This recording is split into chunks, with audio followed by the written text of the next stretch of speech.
Hello, नमस्ते, प्रणाम, सलाम। Welcome to Daily Mirror. Bihar को इस बजट से क्या मिला? बिहार में इस बजट से क्या बदलेगा?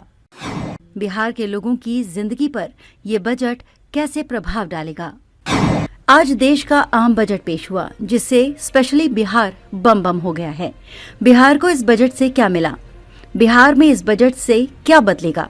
बिहार के लोगों की जिंदगी पर ये बजट कैसे प्रभाव डालेगा? बिहार का ये बजट कैसे राज्य के लोगों की जिंदगी बदलेगा? जी हाँ, आज हम आपको इस वीडियो में बताएंगे कि आखिर बजट 2025-2026 में बिहार को क्या क्या मिला है और कैसे ये बिहार को बदलने और वहां निवेश की रफ्तार को और बूस्ट करने में मदद मिलेगी। इसलिए ये वीडियो आपके लिए अंत तक देखना बेहद जरूरी है। दरअसल इस आम बजट से बिहार के लोगों को इस बार बहुत उम्मीदें थीं, क्योंकि ये राज्य के लिए चुनावी साल है। इस बजट में बिहार को नई बड़ी सौगातें मिली हैं। इस बजट में सरकार का पूरा फोकस बिहार पर दिख रहा है। सबसे पहले बात करते हैं बजट में पटना एयरपोर्ट की, जिसको लेकर इस बजट में विस्तार करने का ऐलान किया गया है।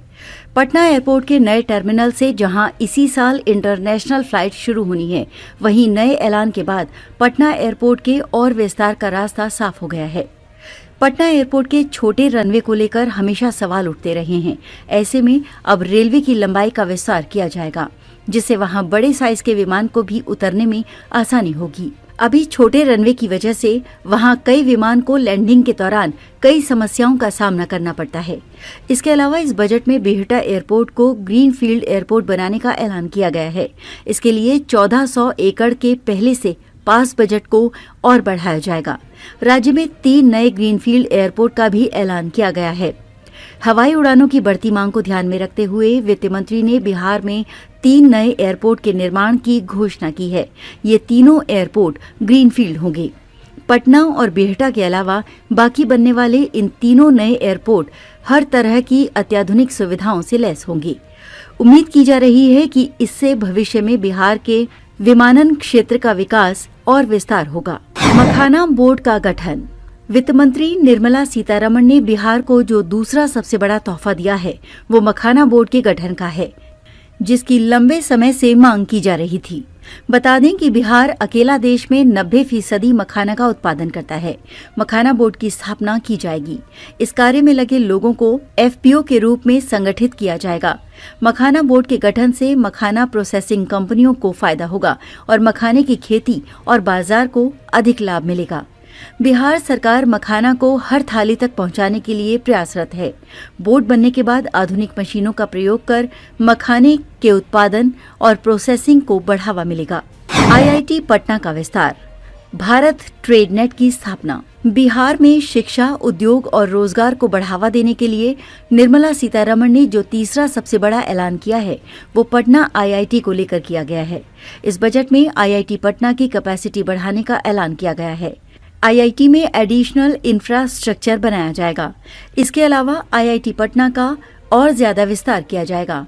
इसके अलावा बिहार में फूड प्रोसेसिंग के लिए national institute of food technology संस्थान बनाया जाएगा। इससे बिहार में उत्पादन के बाद कम मुनाफे के बजाय एक ही फूड क्रॉप के कई उत्पादों को बनाने में सहायता मिलेगी। इससे किसानों को काफी फायदा होगा। बिहार में अंतर्राष्ट्रीय व्यापार के लिए एक डिजिटल सार्वजनिक संरचना यानी कि भारत ट्रेड नेट यानी बीटीएन की स्थापना की जाएगी। बीटीएन को अंतर्राष्ट्रीय मानकों के अनुरूप बनाया जाएगा। इसके अलावा इस आम बजट में बिहार में बाढ़ प्रबंधन और खेती किसानी के लिए बिहार में मिथिलांचल में पश्चिमी कोसी नहर ARM परियोजना का ऐलान किया गया है के लिए सहायता मिलेगी। इससे 50,000 हेक्टेयर से ज्यादा खेती करने वाले किसानों को लाभ मिलेगा। किसानों के लिए केसीसी यानी कि किसान क्रेडिट कार्ड की लिमिट को भी 3 लाख से बढ़ाकर 5 लाख रुपए कर दिया गया है, जिससे किसानों को अब खेती करने में पैसों के लिए किसी पर निर्भर रहने की जरूरत नहीं होगी। आज के लिए बस इतना ही। अगर आपको ये वीडियो पसंद आया तो इसे लाइक करें, शेयर करें, कमेंट करें और अपने चैनल को सब्सक्राइब करना ना भूलें। मिलेंगे नई जानकारी के साथ, तब तक आप देखते रहिए डेली मिरर।